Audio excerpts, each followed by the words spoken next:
सुनने के बाद आइए सुनते हैं कार्यक्रम काम की बात कहानियों के साथ। तो आइए सुनते हैं खूबसूरत सी कहानी और कुछ काम की बातें, और जिसे लेकर आ रहे हैं मदन गोपाल जी।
लक्ष्मण जी की कुटिया है। अब तो पवन देव जी कृपा करिए, छोड़ दीजिए।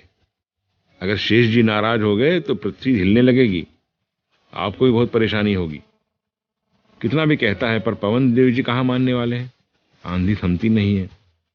उसे लगता है कि अब तो कुटिया गिर ही जाएगी, अब क्या करे। तो वह कहता है, पवन देव जी अब तो आप मान ही लीजिए, यह अंतिम बार मैं सही सही आपसे कह रहा हूं कि यह कुटिया भगवान श्री राम की है, जो स्वयं भगवान विष्णु के अवतार हैं। और आप अगर नहीं मानेंगे तो आप ही जानिए।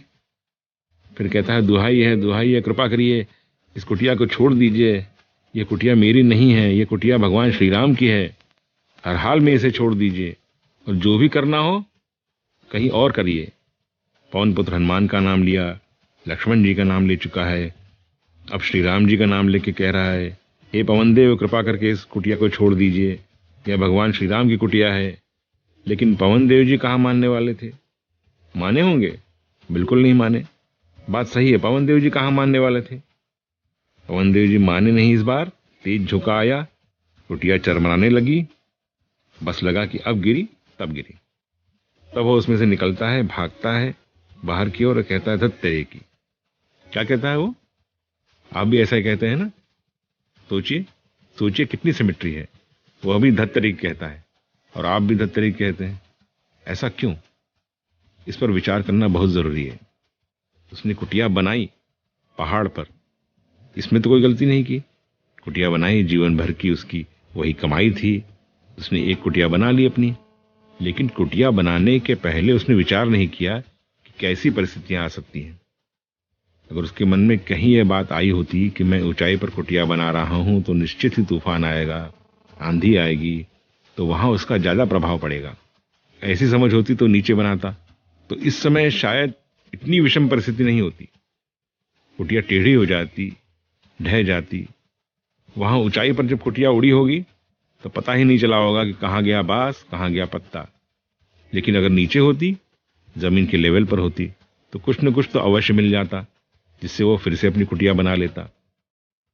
वो लगातार गुहार करने लगा, तब उसे हनुमान जी याद आए, लक्ष्मण जी याद आए, भगवान श्री राम जी याद आए। उसके पहले याद नहीं आए। जब आप भी कठिनाई में पड़ते हैं तभी आपको याद आता है। क्या याद आता है कि थोड़ी सी बुद्धि लगाई होती तो शायद इस कठिनाई में हम नहीं पड़े होते। लेकिन अगर कठिनाई में पड़ ही गए हैं तो यह मान लीजिए सफलता की राह उसी कठिनाई से निकलती है। उस आदमी की कुटिया तो इस बार उड़ गई, लेकिन अब जब भी कुटिया बनाएगा तो निश्चित रूप से वह इतनी बुद्धि जरूर लगाएगा कि अब कुटिया पहाड़ पर तो नहीं बनाए। इसी तरह अगर कोई कठिनाई आपके सामने आती है तो ऐसा नहीं है कि वह आपको असफल करने के लिए आती है। आप असफल हो जाते हैं तो फिर आप कहीं के नहीं रहते। ऐसा एकदम नहीं है। असफलता ही सफलता की पहली सीढ़ी है। अगर कोई असफल नहीं हुआ तो जान लीजिए कि वह कभी सफल नहीं हो सकता। बात आपको उल्टी लगती है ना, लेकिन यही सत्य है और ऐसा ही होता है। प्रिय विद्यार्थी भाइयों बहनों, देखिए जो मदद वाली बात है उसने दुहाई दी, बड़ी मुश्किल से बनाया है मैंने। पवन देव जी से उसने कहा कि यह हनुमान जी की कुटिया है, फिर यह कुटिया लक्ष्मण जी की है, फिर यह कुटिया श्री राम जी की है।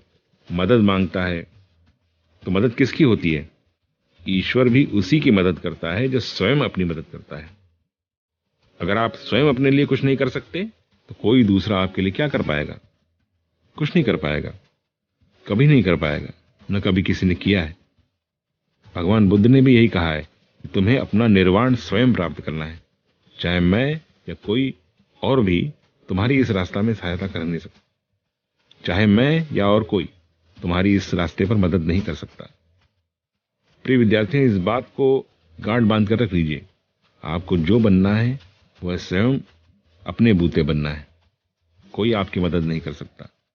प्रत्यक्षतः यह बात सत्य है। आंशिक रूप से आपको लगता है, दिखाई देता है कि कोई आपकी मदद कर रहा है, लेकिन उसकी मदद से केवल आपको रास्ता ही दिखाई पड़ सकता है। उस रास्ते पर चलना तो आप ही को है।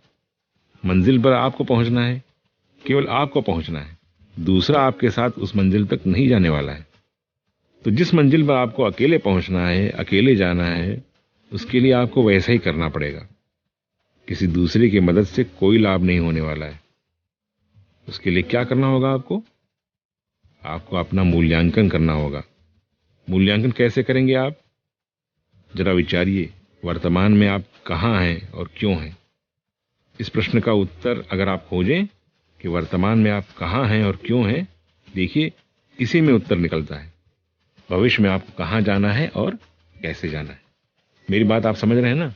वर्तमान में आप कहाँ हैं और क्यों हैं, भविष्य में आपको कहाँ जाना है और कैसे जाना है। मुझे तो लगता है कि आपका सारा जीवन इसी लक्ष्य में छुपा हुआ है। अगर ये पंक्तियां आप याद कर लें, पर चिंतन करें, देखिए इसका निष्कर्ष आपको लक्ष्य तक निश्चित पहुंचा देगा।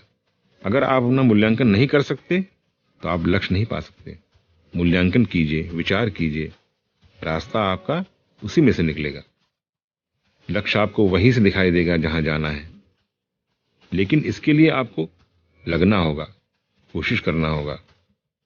मेरी इस बात को आप फार्मूले के रूप में लीजिए। इसे आप लिख लीजिए, नोट कर लीजिए। नित्य प्रति इस पर गौर कीजिए कि आज आप यहां हैं तो क्यों हैं। अगर कल आपको जहां जाना है तो वहां कैसे जाएंगे। आपको आगे का, पीछे का दोनों लक्ष्य यहीं दिखाई दे रहे हैं, वर्तमान में जहां आप खुद हैं।